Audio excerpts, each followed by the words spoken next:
Hey, this is Dan Lorenzo from Patriarchs in Black. Our new album is called Home. And you know where I'm going to feel at home? When you talk with John the Ninja. Ladies and gentlemen, how are you doing? It is John the Ninja live in the dojo. I'm going to stand up again. Stand up, Jersey proud. I stood up when this guy came on because not only is he lived such an amazing life, but man, he is part of the band, the first band to take care of this podcast outside of the digital format. They've sent me t-shirts, they've sent me stickers, they've sent me shout outs. They have gone out of their way. And I remember listening back to the first interview and I was like, you know what? This did not warrant this much love. They have taken care of me in ways I cannot even express back. But that's because this person, he's lived the strong-willed lifestyle. He doesn't smoke. He doesn't drink on tour. My man is as straight edge as it gets, even if he has a beer. I'm telling you, that's how it is. He's the Chuck Norris of metal. But I digress.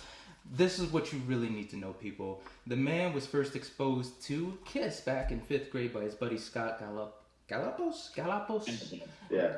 But when he heard it, he thought every tune was so good that there's no way this isn't a compilation album. And his friend had to tell him, no, it's rock and roll all over. Part of the top 10 albums that changed his life. This man has been able to stay so in tune with music. He listens to everything. Hip hop, rock, pop. He does not judge. And that's what has allowed him to be able to sustain so much. We're talking Dr. Dre. We're talking, oh, you know what? I'm a big fan of Ice Cube. But he also, like me, loves his hard rock, his AC/DC, his Aerosmith, and he goes in tough. But this is where it really changed. In 1978, in 9th grade, he was reading a little Greek mythology and learned of a particular name that we all know. And he started calling himself Dan from Hades. And from there, Dan Lorenzo as a guitar player was born. He wasn't even playing, but he knew he was going to start a band. And he went on to start and be really successful in a lot of bands. We're talking Hades, who also opened up for Twisted Sister and went on Metal Blade's first original compilation. We're talking Nonfiction,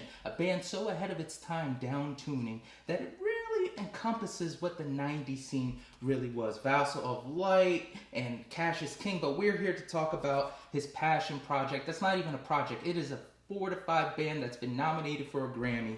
Patriarchs in Black. This doom-sounding stoner metal band is an amalgamation of some of the greatest riffs you'll ever hear. Dan and Johnny Kelly of Typo Negative have combined together to create music that also has a bunch of guest musicians, but in doing so allows the band to morph and create some of the most unique metal-sounding music you'll ever hear, but still keeping the essence of what it has made. They just released their 4th studio album, Home, which includes references and callbacks to some of their other guests. Run DMC has DMC on this, Karl Agell of Lie Heavy and Legions of Doom, and Mark Sunshine, along others, are featured on this. We're here to talk about Home and a couple of other things he's been up to. So, ladies and gentlemen, please stand up, clap your hands for the great and magical Dan Lorenzo. Sir, how are you?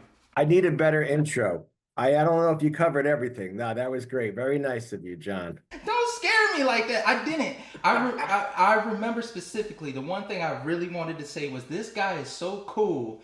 He said, I'm going to get married overseas and meet the Pope rather than dance at my own wedding. And that blew my mind. I was like, you know how cool you are, man? Just like stories like that and just being a normal guy.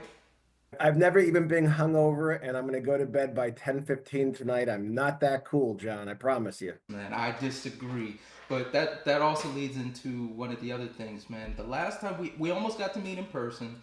Last time we had like a full-on back and forth all day was the Metallica show in New Jersey when they started their last tour. I wanted to know how that day went for you because for me, it's going to be one of the best concert resume stories I have on my channel, man. So many great things. I got to see Overkill. I absolutely adore them. My friend was there by surprise, and she had an extra ticket, got me downstairs to the floor. I got to run into Chuck Billy, as awkwardly and as weirdly as that was a testament. And the icing on the cake was you were there. And then I got to know, like, you were backstage hanging out with Overkill, and your seats got changed from nosebleeds to closer. Like, it was such a magical day for me. I wanted to know how that went for you and the missus. Well, the only thing that was so weird about it was a beautiful day, really nice weather.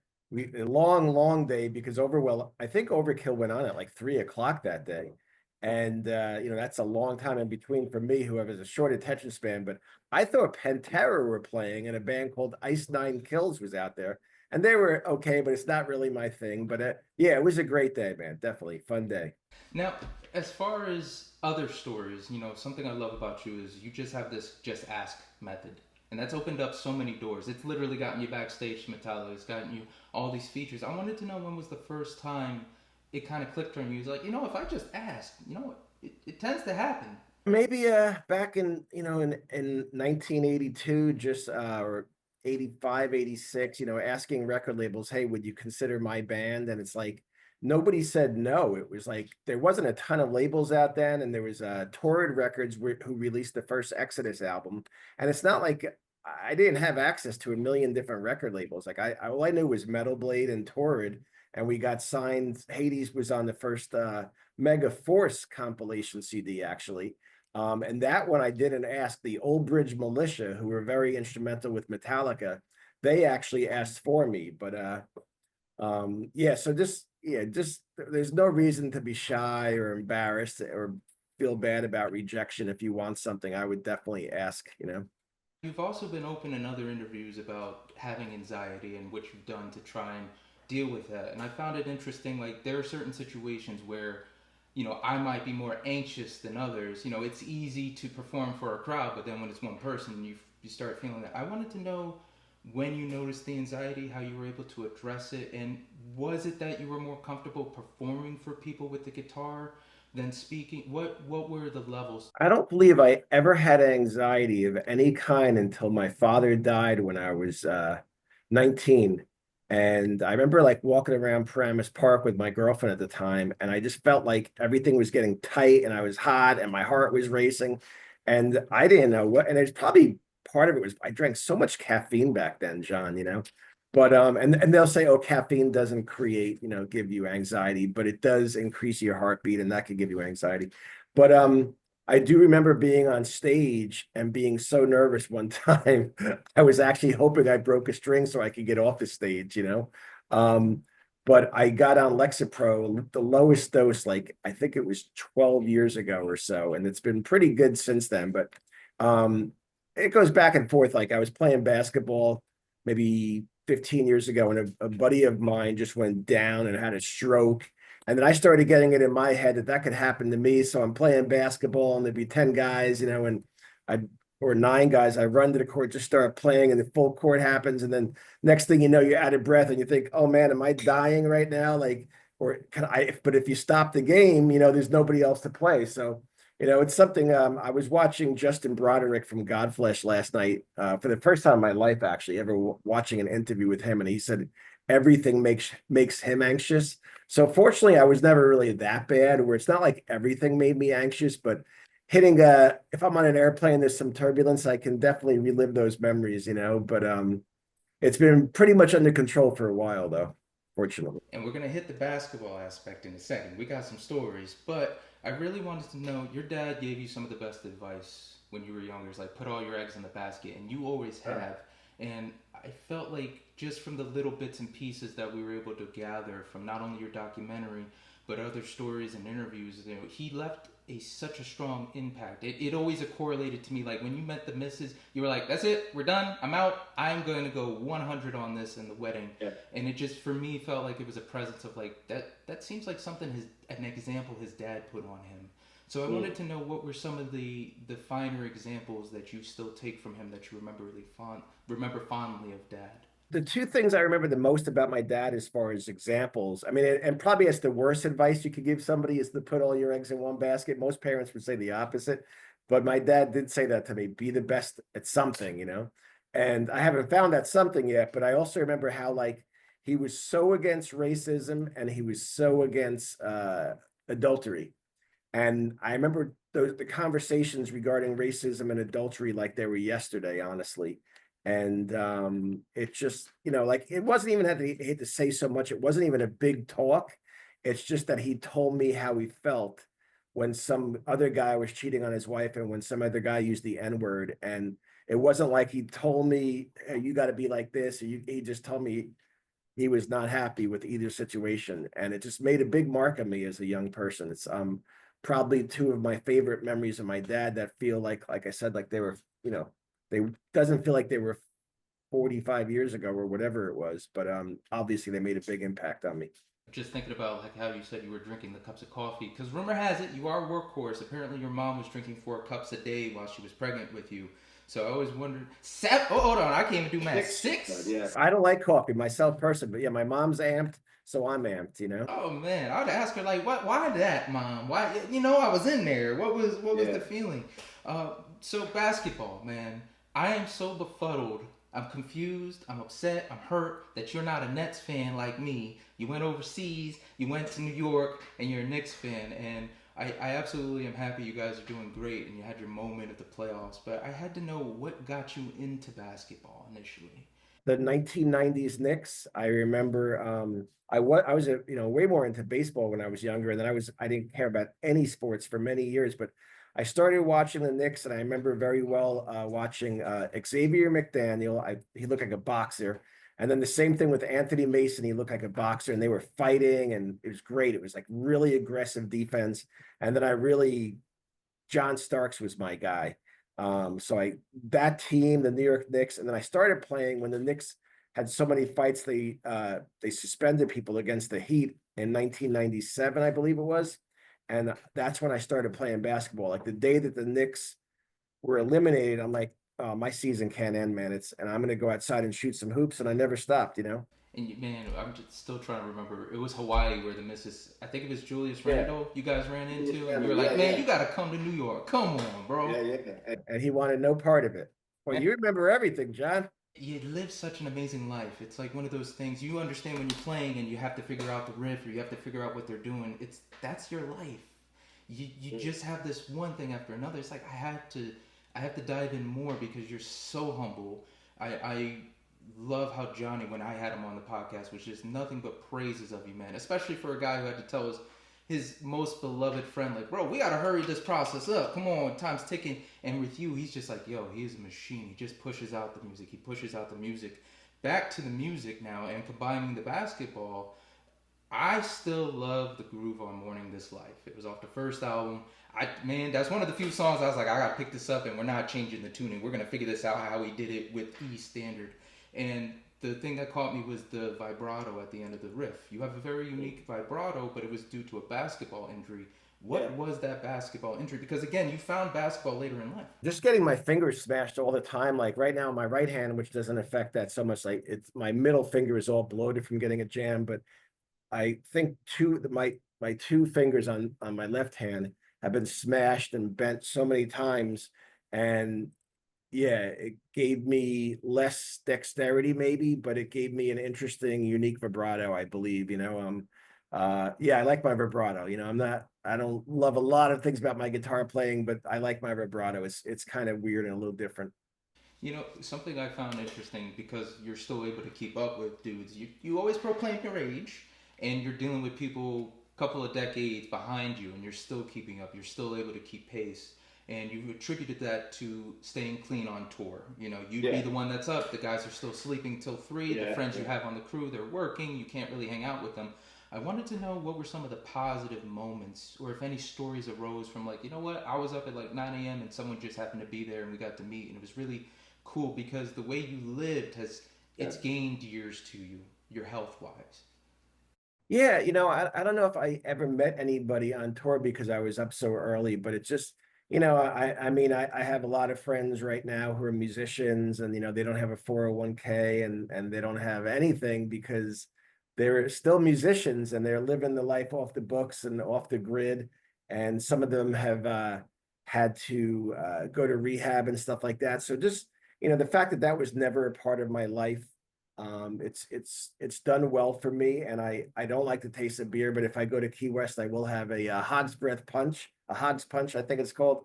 So I'm not really, if you want to drink, it's fine. I mean, obviously, if you're gonna drunk drive, you're an asshole. But it just worked for me. I mean, I always felt like the nerd. I remember like being backstage many times and feeling like kind of like alone or an outsider, even if there was 20 guys in the room. You know, because I'd be the one super straight guy. I mean, fortunately, Ed Furman joined Hades and he was straight along with me. But it's just, you know, it's not even something I would choose, or I don't even think about it too much, just the way it is. But yeah, now that I'm 62 years old it's kind of a good thing because, you know, I was playing basketball up until Saturday and, you know, 2 days ago, and I generally feel pretty good for my age, you know. So I'm glad I made those decisions. Something that also caught my attention was nonfiction, right? You said that that was finally the moment you were able to branch out right the way you wanted. And it's every phase of your career, there's this inspiration, there's this jolt out of nowhere. And I found it funny that Hades was the technical band where it was starting to get crazy, and now I see where you're at with Patriarchs in Black, and I'm like, it's not crazy thrash heavy metal style, but it's very technical playing. You touch on the Sabbath and the Richie Blackmore. Sorry, I had to specify for people that don't know that it gets medieval, man.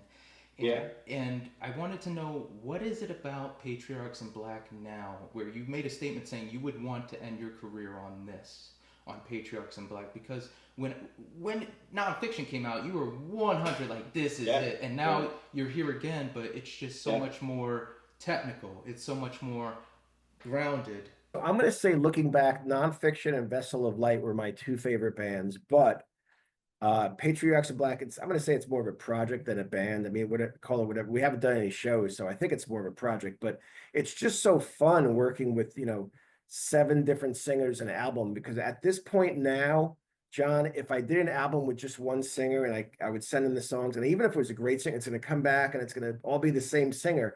So I just think it's like, you're always, so far I've been pleasantly surprised. There's been a couple vocalist tracks that we didn't use, or we tried somebody else, but it's just really nice for diversity, like you were talking about in the opening. Like, you know, my Spotify playlist, nobody has a Spotify playlist like mine. It's all over the map, from Slayer to ASAP Rocky, and from like Dr. Dre and Ice Cube, like you said, to Elton John or Neil Young. So I like that. You know, I love music. If it's great, I don't care. You know, like, I'm not a big classical or a jazz guy or a country music guy, but if it's a great song, you know, it doesn't, I don't really care if it doesn't fit Patriarchs in Black, what we're trying to do. Like, would this make it fit? It's one song. It's not the end of the world. Like, so the diversity of Patriarchs in Black is really, really fun for me.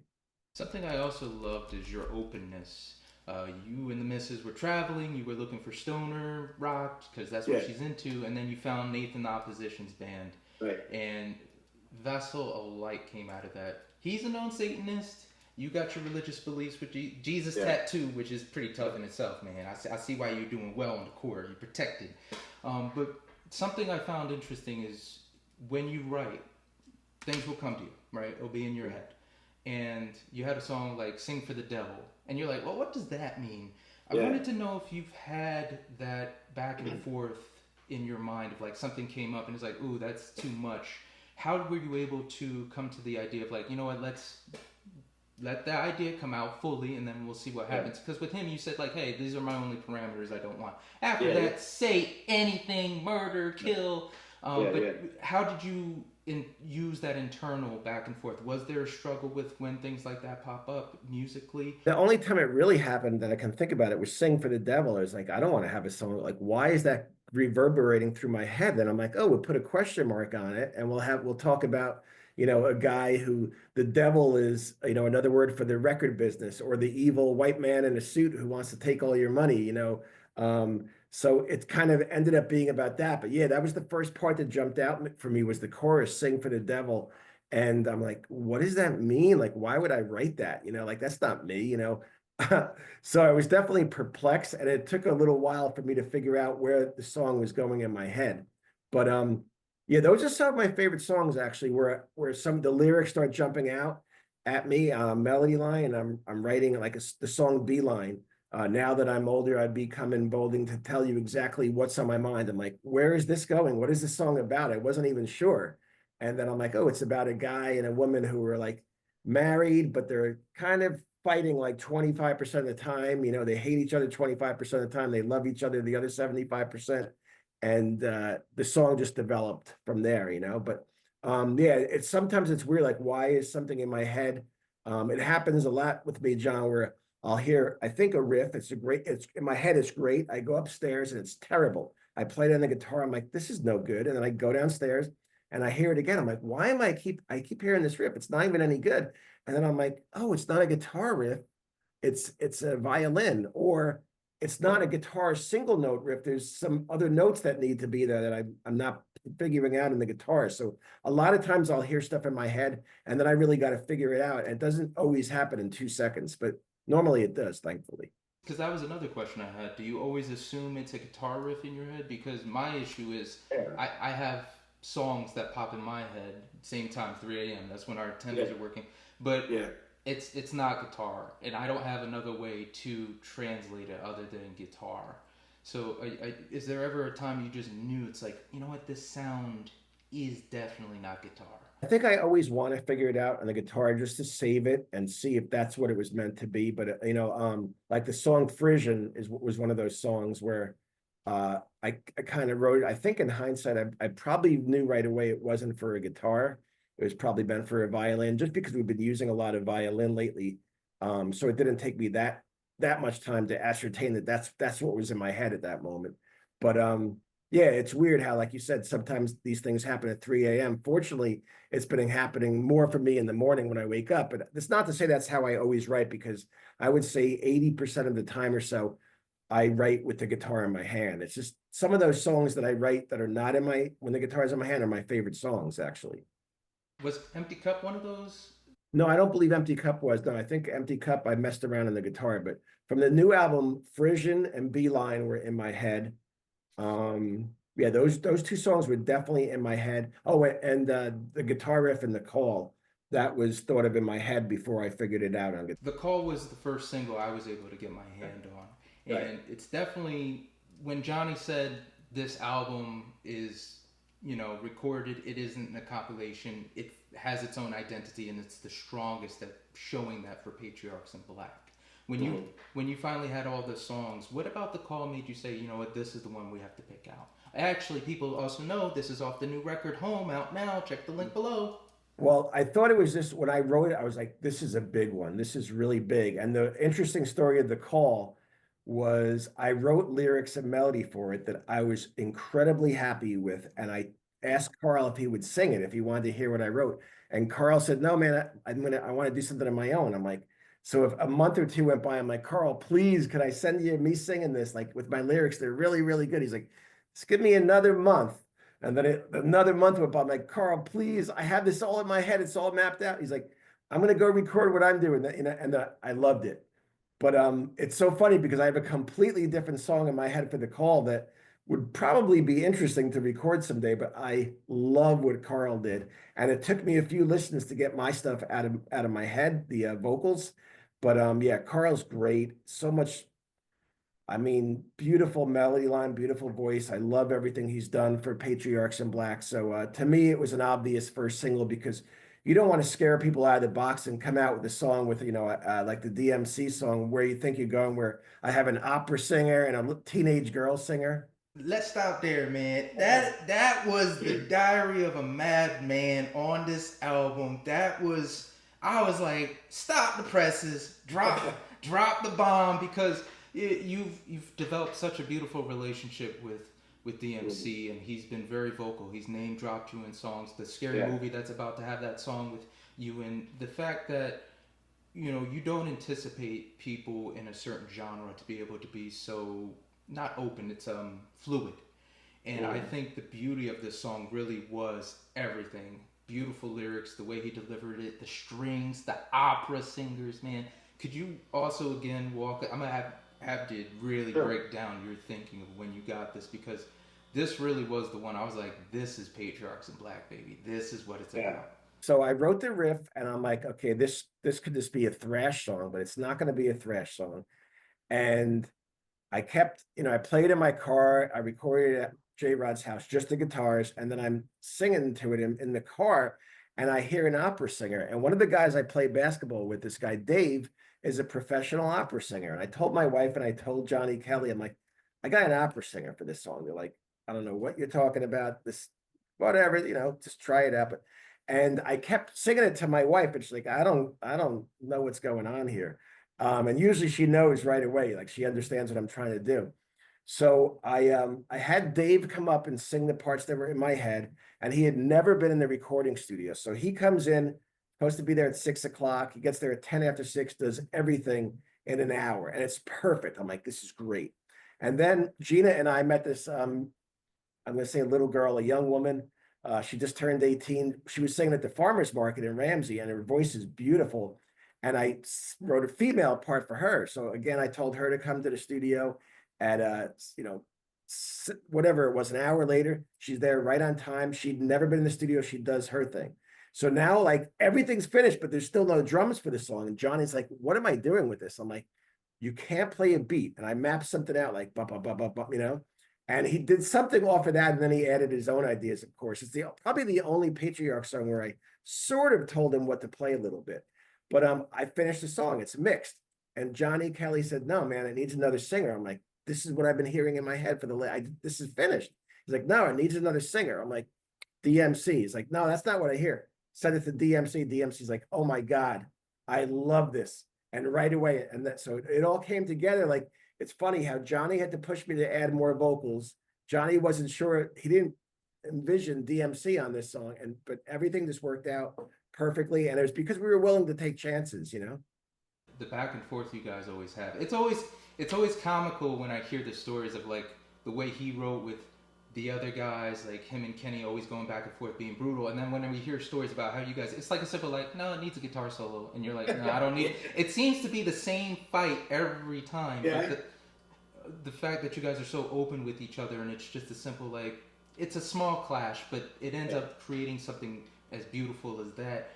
Was that, hold on, I gotta remember, Enough of All You, is that Enough of You? Yeah. Thank you.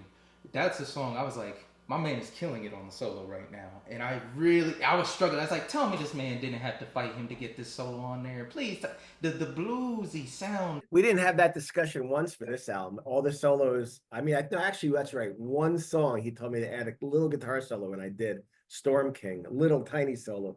But no, of course a blues song is going to have. In fact, we have a song that didn't make the record with the same guy singing, Frankie Diaz, who sang Enough of You. And the track is called I'm Coming Home. I wrote it, 12-bar blues song, but it's amazing as far as it's an original 12-bar blues song, and we got a harmonica player on it. It didn't make the album because we couldn't fit everything on the album, but we're going to release it for sure by January. We're going to probably put out a cover vinyl album of covers. We already released Covered in Black as a CD, as an EP, but I want to release it on vinyl with one original song.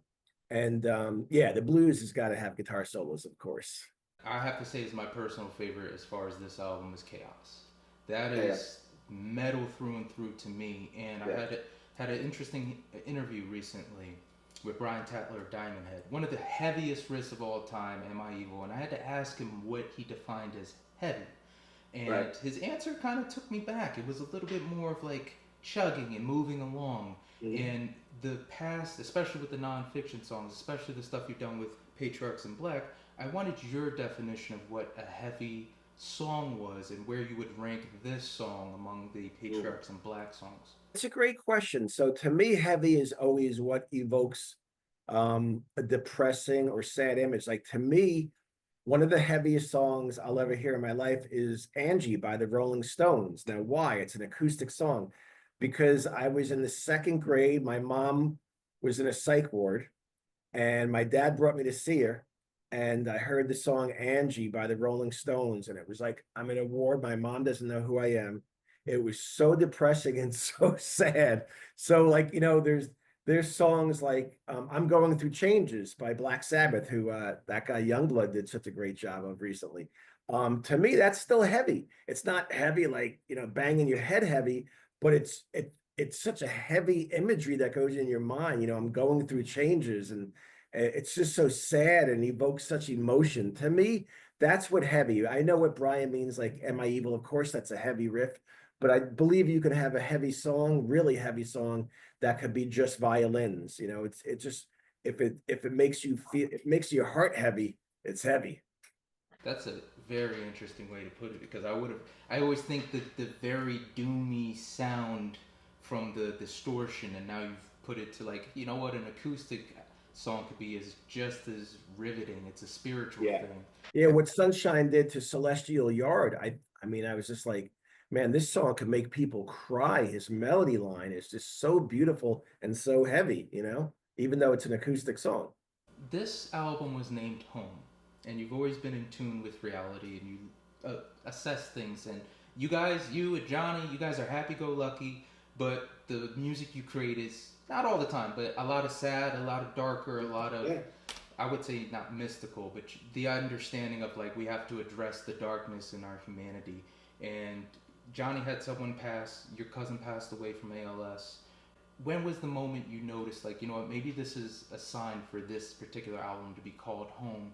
Where were you in that headspace? Was it near the end of the album? Was it at the very beginning of the album? When did that kick in of like, you know what, maybe this is the sign?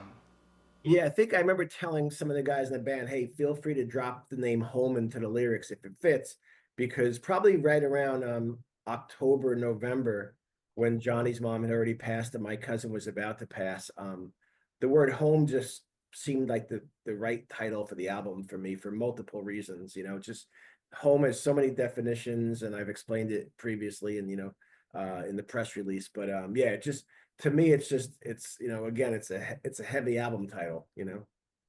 I do also love the man. When I'm telling you that album art, you guys have some of the most fire covers. Especially My Veneration was one of my favorite, but this one blew it away. It really set the stage of like, ooh, we're dealing with some old medieval. Yeah, was it the same cat who did Yeah. Visionings? It's a German guy who did he's done he did Covered in Black for us as well as the Call single. He's really great guy. I know his email is Scatterling, and I'm blanking on his name right now, but yeah, it's a German guy, and the My Veneration was done by a guy named Josh Shelton, who is not a German guy. He's from North Carolina. But yeah, uh, I love both album covers very much. When you started writing, you just started kicking it out nonstop, nonstop, nonstop, and you had like 18 songs for this. You know, the guys in your previous band were like, "Oh, you're going too fast for us, man. You got to slow down."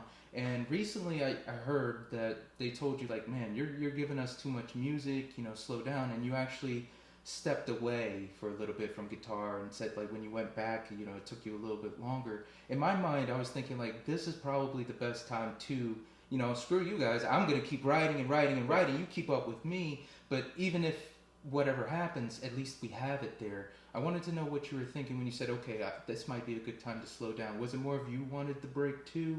Was it more of like, you know, maybe I should change it up and see what happens? Where were you with that? Well, it sounds like you're talking about between Cassius King and Patriarchs in Black. We had done two Cassius King records with Jason McMaster, Ron Lipnicki, and Jimmy Shellman. And Ron was like, I got a job now. There's too many songs. I really don't have all this time. So that's when I reached out to Johnny Kelly. But the same thing happened now. So now Patriarchs in Black have done 4 albums in 4 years. I handed in Home in the middle of February. It was completely finished by then, and we had to wait months and months for it to come out. So finally, I'm listening to what everybody said, and I've been purposely not playing guitar, and it's okay because I have other things going on. I love in my life. I'm actually, I don't want to say I have writer's block right now, but I've only written and recorded 2 new songs since Home came out, which is, this is the slowest I've been at songwriting in maybe 10 years because everybody's telling me to slow down. So I figure I won't pick up a guitar. And I have a bunch of riffs laying around, but I haven't really developed much other than the 2 songs that I said, like we're working, Johnny and I right now, we're working. I've been looking for this singer, John, for 20 years. The singer, Daniel, from a band called 60 Watt Shaman, has one of my favorite voices ever. And we're writing a song together right now. So, maybe in the future, it would be something to consider whether instead of releasing full length albums, releasing singles every few months, so people don't have so much to digest. Plus, it's not like there's a lot of money in this. So we'll see what happens. But yeah, right now I'm purposefully trying not to write songs. If I remember correctly, are you still doing sales for the tattoo company? Yeah, Pain and a Pleasure? company called Body Art Alliance, which is Painful Pleasures. Yeah, that's my full-time job. That's how I make a living. I wanted to know some of the artists that you've met that are known because I absolutely adore tattoos. I don't have any yet. We'll see if that happens. But some of the other people, like I was talking to Dylan Forte the other day, and I name dropped you and a couple of other guests, and he was like, "Yeah, I know them. Never got the opportunity." So you've gotten around. You have definitely made your stamp in that world of tattooing. I wanted to know some of the stories that you had from that you thought were pretty interesting as well. The people who I'm closest friends with in the tattoo business aren't famous. Like it's just Jersey people, men and women that I became friendly with. But I wrote for Skin Art magazine for many years, and I interviewed um, Clean Rock Juan, Anthony from he was the winner of Ink Master. Um, just Megan Jean Morris, a lot of the kids from Ink Master. Mark Longnecker gave me a tattoo. So I guess those people who were on the TV show Ink Master, the first few seasons in particular, I got friendly with. I would find it hard for anyone to claim that Phil Anselmo out of nowhere started singing to them and just started singing their music and professing his love for the band. He has such an acquired taste, but he also is a huge fan of different music and is very much a fan. We all know that you tried to reach out to Rex and he has contract obligations, so he's unable to. Phil, have you been able to get a hold of him? No, I haven't asked him. I mean, I was texting with Rex even last week, but no, I haven't had any contact with Phil in many years. But yeah, that was the thrill of him singing nonfiction the My Way to prove that he remembered me in a Los Angeles hotel in 1992, I believe it was. So yeah, that was a thrill, and yeah, I would love to have him do a song, but I understand those guys are huge. They're not gonna want to mess around with something as small as this. Something that happened recently for me, and it made me think of your story exactly when it happened. I'm a big Maiden fan, and where I was at, Nico McBrain was performing with Titanium Tart, and in my mind, it's like, oh, I can't wait to ask him this, and I can't wait to ask him that, and I'm gonna shake his hand, and it's gonna be great, and I'll joke with him, and it wasn't his fault, but it was also kind of just like a sign, handshake, thank you for the work you did, thank you, lad, and then moved on, and I was just like. Like as the fan, you're like crushed, but as like thinking clearly, like, oh my God, that was amazing. I got to be blessed by him by shaking his hand. And you've got stories where you've met like Mike Piazza, you've met Andrew Dice Clay, another person I've had a run-in with, not a negative one like everyone else has said. But the thing that hurt my soul was you said that you met Ace and that didn't go. Couple times, yeah. Yeah. Was there ever a time where it just? Did you have to try? Was he just not there mentally? Like, what was it about meeting him? He just doesn't give a shit, and that's okay. He meets so many people and has so many people fawning over him. It's okay. But I was thinking about this recently, how like whether it would be Paul Stanley or Gene Simmons, as much as I love old Kiss, those guys don't really interest me on a personal level. I don't really need to meet them. I wouldn't go out of my way, and I would assume I'd be very disappointed if I did meet them. But yeah, so what, people can have bad days, and I would never want anybody to judge me from one meeting because everybody can be in a cranky mood. But I met Ace a couple times, and he always seems disinterested, which is his prerogative. He's a famous rock star. He's seen it all, and it's okay. And I'm heartbroken for you, man. Is there any guitarists that you looked up to, or even musicians, because you are praised no end throughout the music community, especially with Patriarchs Black, but was there a particular guitarist that said, man, you are really like, you're blowing me away, bro, that you looked up to? You know who I remember many years ago? I don't know if you ever hear the band called Stars, Starz. Yeah. Richie Rano, and also Joey from Life of Agony was a big fan of nonfiction coming up. And I remember him coming on stage, and he didn't look like a musician, he looked like a pizza delivery guy sort of. And he was just so intrigued with nonfiction and asking me how I got my guitar sound. And obviously he went on to a nice career for himself. But those are two that jump to me when I think about it. For you and Patriarchs in Black, I love the music. I wanted to know, is there any other way you wanted to expand the ethos of this band? Is there anything else you wanted to try other than like a guest musician or something like that? Is there anything on your mind that you're dead set of, like, if we could just do this one thing, if we could just try and push ourselves here, I would really, really be grateful? Or that I can think of, because whatever's popped into our heads, we've tried, and it's that's the thing I definitely love about the band, where there's certain bands that they let themselves get pigeonholed into one type of music, and we're not going to do that. So yeah, I would say the answer to that question would be no. is there a particular song that you feel is still your favorite other than Empty Cup? My favorite of the new album is The Call, and I love what Sunshine did, Show Them Your Power, and the title track, My Veneration, which is somehow mysteriously disappeared from Spotify the last week. In America, I'm trying to figure out what happened with that. But yeah, that's a bummer because My Veneration completely disappeared from Spotify. This is, what are we doing this? August of 2025. I'm working on getting it back up there. So those are the songs, The Call from the new album is my favorite right now. Something you're fantastic at is promotion. And you've been on Metal Mag in Germany, the Goldmine magazine. You've done such a great job of like expanding to all these people. I wanted to know what your approach was for promoting the band, especially when you started, man. Jim Florentine was on. He said, especially for your documentary, he's like, yo, you got the new Dan Lorenzo. Like, I wanted to know what your approach initially is when you start promotion for the band and how you proceed, because you've gotten some of your interviews on some of the websites that have been such a pain in the ass for me to at least be mentioned on. So thank you for your time and plugging us as well as allowing us to plug you. Yeah, well, nowadays you have publicists, so we have a European publicist and an American publicist, but I remember in the old days, I mean, again, it's just being a squeaky wheel, like you pick up a magazine, and I remember, I think it was the editor of Faces Hit Parader.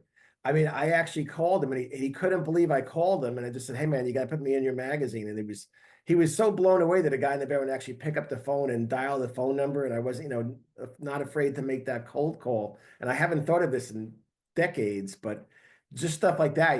If you want somebody to write about you, let them know. If you want somebody to talk about you or know about your music, let them know. So just not being shy, whatever the format is. And you mentioned, what's the magazine where I did my 10 favorite albums? You just mentioned it. I got it here. I have the 10 favorite albums. I got the Plasmatics, Coup de Gras, the Black Crows, Ice Cube's Death Certificate. And some of these people, like some of the people you meet, like in 1980, they're still writing, but now they're at bigger magazines. So, just staying in contact with people is a good thing too. Like, but journalists or anybody, just stay in contact and let them, know what's going on in your life and what's going on with your music. Because for a long time, you were also working for the Rock magazine in Jersey, and that's part of the lure. The two things that keep on coming up in interviews, but people feel like haven't really been established yet, are how you and Johnny actually met, because you had him on the rotation for the magazine for answering like artist favorites, and then you didn't know if it was Facebook or just email. Definitely wasn't Facebook. I believe it was MySpace. I don't somehow I don't know our first conversations, but it wasn't like we were backstage playing together talking, because that didn't happen. I don't even know if I was ever on a show with Johnny as the drummer from Typo Negative. I know definitely their previous drummer, but I'm pretty sure Johnny Kelly and I were MySpace. I loved that when it was out for getting your music out there. I mean, I had some really good connections with MySpace. I was really sad when it kind of disappeared, but yeah, I'm pretty sure it was MySpace, and then we got each other's email, and then I would just email him, mail him some, maybe my solo records or whatever, and we just stayed in touch for many years by email. And the band name. When did you guys solidify the band name? Probably right around the time before we released the first single, Demon of Regret, which was sent to Karl. I was just looking for names, and I would type in so many different, if it's a single word, a band had already taken it. So I wanted to find a name that there was no Instagram that anybody else had, no other album ever. So I had the word Black in my head. And I think my wife had an elephant book that mentioned the matriarch. And I'm like, oh, we'll turn that into the male form. And that's how I came up with Patriarchs in Black. Are you still in the mindset of learning history and applying it to the bands? This damn war was done. Yeah. Can't believe it's still going on in Ukraine. I cannot believe that, because that's when the song was written. Well, simultaneously being about the Civil War in America, of course. Yeah, no, I don't know if I would do that lyrically. I feel like almost all my lyrics lately are about death, and a couple about a guy having women problems. But two universal topics that people can usually relate to, I guess.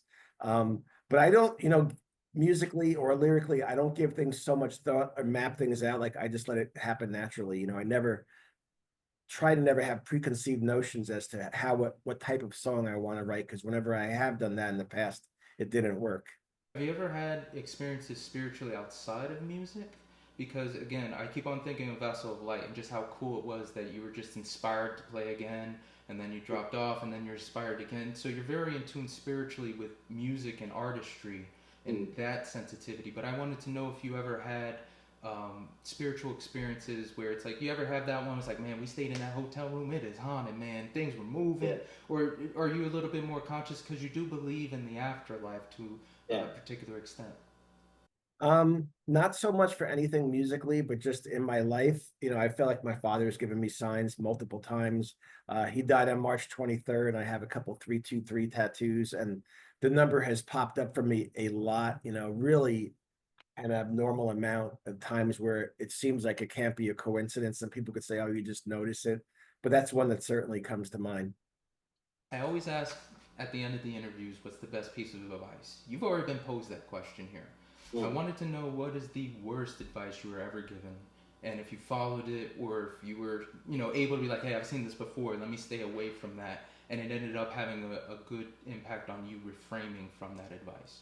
I'm thinking about 11 years ago, I just did something. I don't know if it was advice, but people are, oh yeah, I guess it is advice. People would tell you, don't quit one job till you have another.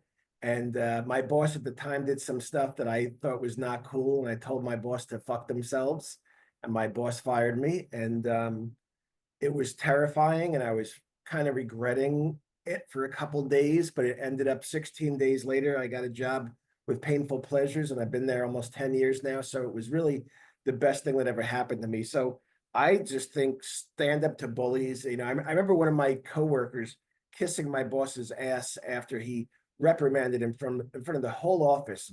And I felt so bad for the dude that he was saying, I'll work harder, I'll work later. I'm like, oh God, that's so lame. Just tell him to fuck off, and stand up to bullies, I guess, if that's advice. Or, bad advice. The bad advice would be, don't quit one job till you have another. And I don't know, I never thought like that.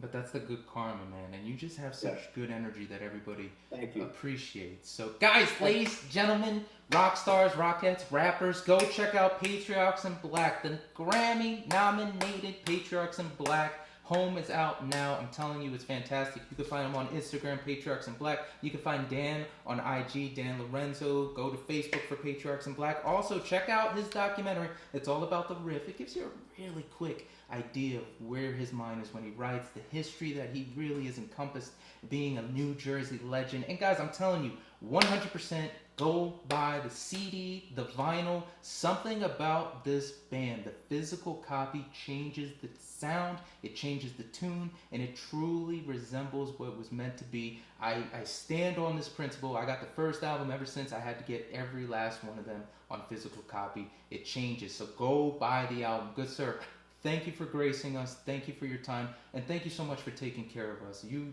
guys truly are the first band that went out of their way to help this podcast, and we are forever grateful. Thank you, John. So everybody else, be smart, be mindful, rock on. As always, the Patriarchs are always in black. Ninja out! Woo, baby, you listen to John the Ninja. All your ears are about to go on a vacation. John the Ninja's got what you need.